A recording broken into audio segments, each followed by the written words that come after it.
I heard it on a rumor, I should say, that you and Patrice Wood actually arm wrestled to see who would still give out the golden apple. Those duties are staying with Patrice Wood That is now. staying with Patrice. I put up a good fight. Yeah. And no one will ever win an arm wrestling contest with Patrice. Noted.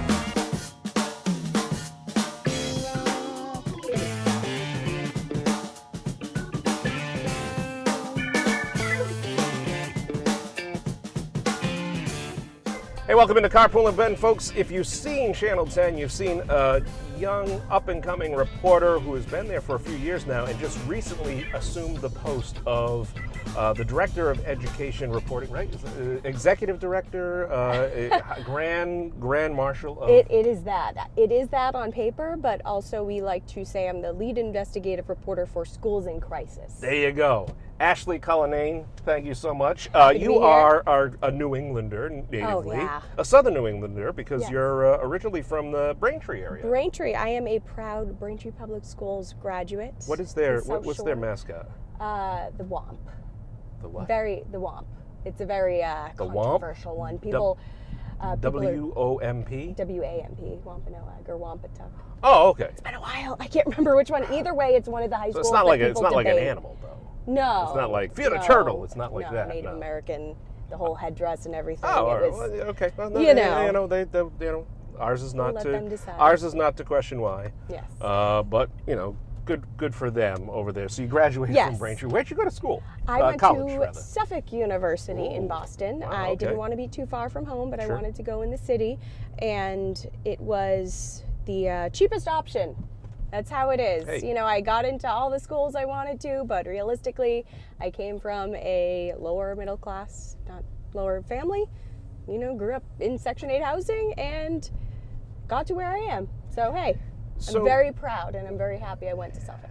Your hard work has certainly paid off. I mean, to get that assignment in Southern New England, in Rhode Island, especially on the heels of what's developed and what's been really a national story with regards to various school departments, and just in this kind of day and age where you need that kind of reporting, and you need that kind of oversight from local news and that person just dedicated to it. Some people may have said, well, gee, what's her background in education? Well, you literally just came from it a few years ago, so you're pretty familiar with yeah. You may not have that 40 years of being a doctorate of Yep. this and that, but you're a recent, graduate, and so you've been there. How is this positioned to you? How was this kind of proposed to you to say, hey, how did that conversation go, and what was your reaction? Funny story, because it was a complete 180, because I was doing the 4 10-hour shifts from 1:30 p.m. until 11:30, which was more so like midnight, a little past that. Sure. Really go, on a fire, on other things. Sure.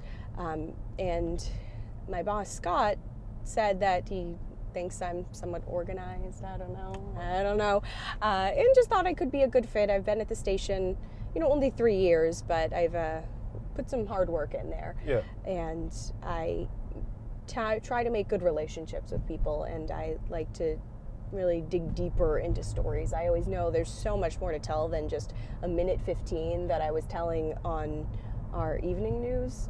Right. So and those are important stories to tell. Obviously, there's absolutely. a lot of stuff there, but when you think about education, you just think of the role it plays. Obviously, it's critical, and to have just that dedicated reporter in our region, in the viewing area, that's a huge thing, because you don't just cover Rhode Island, you also go to Massachusetts, and you go over the line to Connecticut too if needed. Yeah, and it's so necessary, because I always talk with some of my colleagues and counterparts at different stations in at the Projo, the Boston Globe, and beat reporting in TV is so rare to find, just because of what we need to produce each day. We need so much, and fortunately my company was able to afford me the time to work on stories which air on Wednesdays, usually at 5, but I'll still do more follow-ups, and I'm actually holding folks accountable. I'm listening and giving a voice to parents and students, and especially right now with our capital city under state takeover, it's so important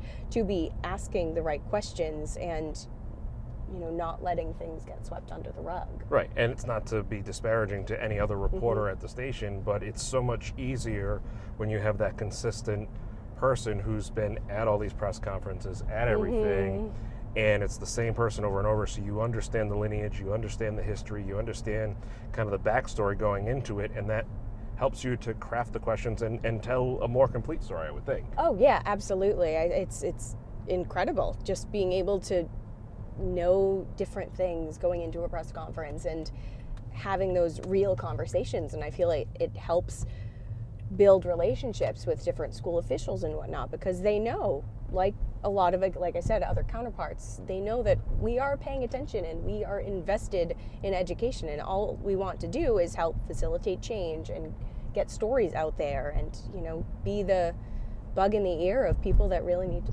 step up and do what's right for the kids who are going to be our future colleagues. Sure. I heard it on a rumor, I should say, that you and Patrice Wood actually arm wrestled to see who would still give out the golden apple. That's staying. Those duties are staying with Patrice Wood right now. That is staying with Patrice. I put up a good fight. Yeah, I put up a good fight. Yeah, but no one can compare to Patrice. I No, filled in once. Yeah. I filled in once. That's a cool thing. I know. It was so great. Yeah, I'm sure afterwards you're like, I want to do this all the time. I know. Why do we got to ask the bad questions? I'd rather go and give people free stuff. I know. My managers were like, can you do this today? Patrice can't. And I was like, oh, if you insist. Well, just seeing the teachers, they got so emotional because we tell them, this isn't just some form someone fills out. It's so much more. It's people saying, these teachers give so much and they invest their lives into other people's children. It's Right. their own children, essentially. So No, you're absolutely it's fantastic. right. But yeah, no one will ever win an arm wrestling contest with Patrice. Noted. Or a lot of other people. Well, here at my station. They've all been here decades, and they... Maybe you can get into the gym, do a little bit more, in Yeah. your off hours, just... What is this? Pumping iron. This is how I pump Clearly iron. I don't, so that's just like, do something.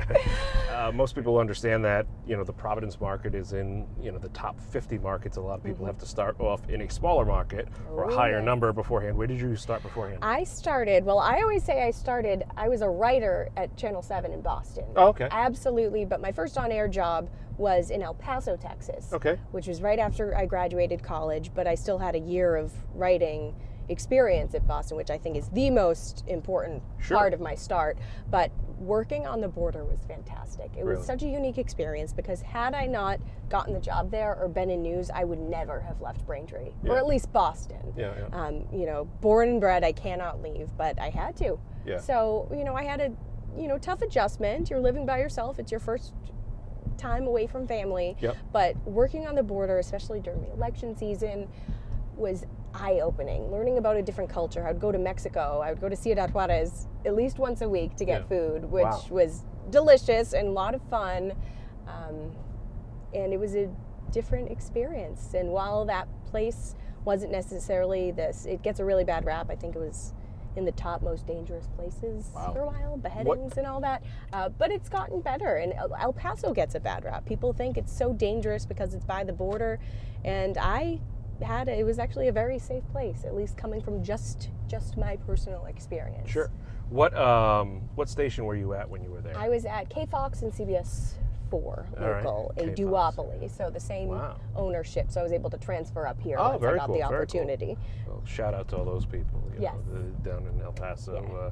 You're not missing any cold weather up here, but I'm sure you're missing Ashley Cullinane. Your I love my El Paso peeps. Award-nominated and award-winning reporting.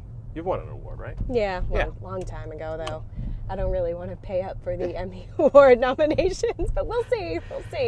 Yeah, hey, everything comes with a price. I know, but guys, you could win an award, maybe. Well, no, not even the Webbies. I actually looked into the Webbies for this thing, and they're like, how many categories do you want to be in? So I clicked. I said, well, it's there's the charity component to what we do. There's public service and that. Like, well, it's $350 per category. So I just said, close window, goodbye. Yeah, I am very embarrassingly frugal. Yeah, no, I was good with that, but nonetheless, you should win awards, and it's you do a great job with it. You have a lot of fun with it. What is something that you, as you've taken on this role, what is something that you really didn't, because you've only been in it a short time, but is there anything that's kind of jumped out right away that said, oh, geez, I never even realized this, or what's been the most surprising thing to you so far? About the job? Yeah, about the education reporting thing. The most surprising part is unfortunately, the apathy among some people. It's sad and it's draining that a lot of people, if they, especially if they don't have kids or, they aren't necessarily in Providence, they don't really care about education. And I think we all need to. I don't have kids, but I'm a taxpayer. I want our city and our state and our region to succeed. And what's going to happen if the dropout rate is so high? Right. I covered a story about Hope High School, which I'm sure many people remember. The dropout rate was staggering, more than 50%, about 15 years ago. So I think the apathy, it is definitely growing, and I think just experiencing a takeover as a journalist is a crazy situation. Sure. That's, I guess, the most surprising. But I think just the apathy, and I hope that changes.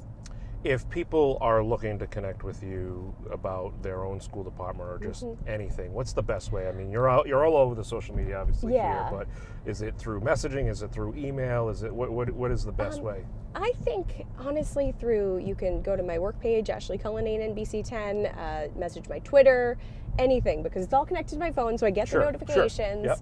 And I'll always respond to them. Of course, email acullinane@WJAR.com. We have our school crisis at WJAR.com. But really, just contact me directly. I feel like that helps people realize that, hey, I'm a real person too. Sure. It's not just going to go blast it out to a newsroom and a bunch of people. It can be just to me. Talk to me about what the issues are. Everything's confidential. Sure. I'm using my experiences and my platform to try to do some good. Have you had a chance to sit down with the new Rhode Island Commissioner of Public Education? Oh, yeah. I've talked to her quite a few times. And how's she to work with? She's good. What is great as a journalist is transparency. Good. I can ask the questions. I don't feel like she's dodging them. Yeah. I'm able to get answers, anything I need from their communication staff, and I think that's great because nothing feels worse than ending a story saying we reached out to so-and-so, but they didn't get back. Yeah. And I said, that's my job, and unfortunately now, I'll send emails, calls, texts, and I don't get answers sometimes, not in Providence, some other places, but that doesn't mean the story goes away. And I said, be transparent. That's what will help any situation that I'm covering. That's great. All right, let's talk about life outside of work. Okay. Let's talk about things you like to do. I've seen photos of the kittens. Oh, cats. Yes. Talk to me about. So I have. I took my Zyrtec, so I won't start. Getting. I am basically a crazy cat lady, but I like to say crazy cat ladies don't have a million cats. They just have a couple that they really, really love more than most human beings. Nobody would question. Yes, so I have Mac and Sebastian, named after Parks and Recreation characters, of course. Sebastian the horse. Yes, Lil Sebastian, so I can say bye-bye Lil Sebastian every time I leave. Yep. And Bert Macklin, but I didn't want to name my cat Bert. And then I also have Peach the puppy. She's not a puppy, she's going to be 2 in December. But, so what do you like to do with your free time when you're not, working? Which little time that is, really. I know, really, because I essentially am working around the clock. If someone emails me, I'm going to answer them. But I hang out with the animals and my wonderful family and my boyfriend, and I like to I'm really big into Orange Theory. I know Christina said that. Yeah. But I really like working out. It's just as much helpful for my mental health. It's like doing a workout at a nightclub. Yeah, I asked them to play 80s and 90s music. Well, then, that's okay. Yeah, I like to work out. I'm trying to get more involved with different things. Lindsay Iadaluca, my wonderful colleague and friend, is so inspiring to me with so much that she's involved with. And I said, while I'm young and have my health and the time, I want to do more. So I'm trying to get more involved with the Arthritis Foundation since my family, it impacts my family greatly. Many of my family members are living with arthritis, juvenile arthritis. So I'm trying to form a team for the walk in May, Oh. walk and run. Hopefully I'll run, we'll see. Well, if you want to be part of her team, folks, just go Yeah. online, send her a message, and join up. Why Yes, not, right? of Let's course. go. I Let's want raise to some- create a team. I have a couple people interested, but nothing feels better than doing something and realizing, you're actually having an impact in helping other people, because Yeah. it makes you realize you put your life into perspective and Sure. say, I'm lucky to be able to go to Orange Theory.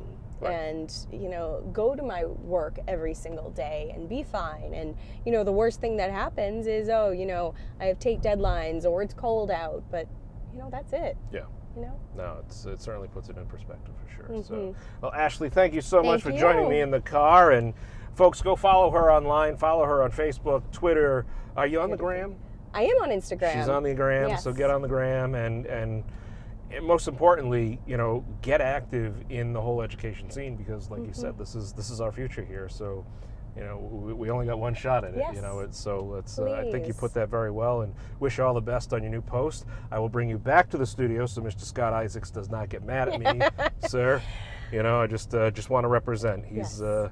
I don't want him getting mad and I happen to run into him at the Kowloon someday and he throws me across the table or something. No, he's a good guy. Mr. Andy Wong would not be happy with that. So I haven't made it there.